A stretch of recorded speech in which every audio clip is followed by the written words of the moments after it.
Faith Church, hope you're well. I'm here in the kitchen here in the church campus.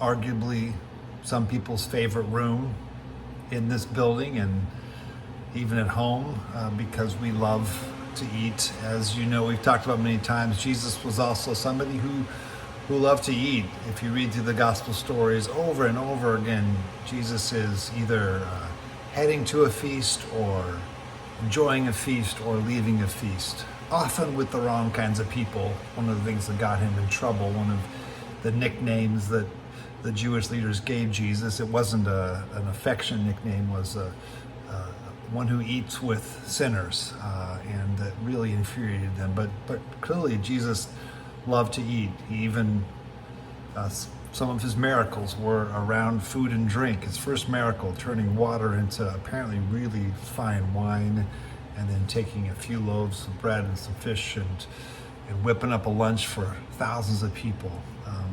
It shouldn't surprise us that when Jesus teaches us to pray, one of the things he teaches us to pray is for our daily bread. It's the part of the Lord's Prayer that we're going to look at this Sunday. To be honest, bread is something that we all enjoy. But even as a kid, when I prayed this prayer, I often wondered, what am I praying for? Like a lot of you, I grew up in a house, in a family, in a country where I always had plenty to eat. Never a single day did I wonder if there would be enough food for me. In fact, my problem, like a lot of you, is I eat too much. There's too much food.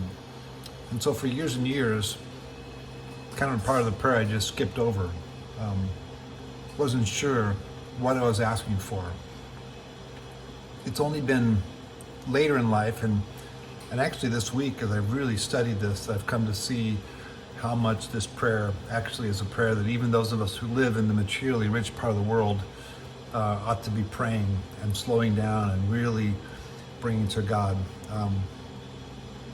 There's a lot here that Jesus wants to teach us about how we ask for bread and how we're grateful for bread and how we pray not just for our own bread, but for the bread for others. And I feel like the Lord's taught me a lot this week as I've studied this prayer, and I'm eager to, I shouldn't eat when I talk, I know. I'm eager to share with you some of that this Sunday.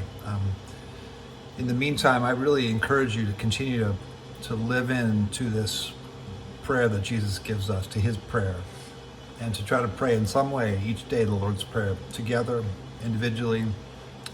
Excited to take another step in this journey with you Sunday.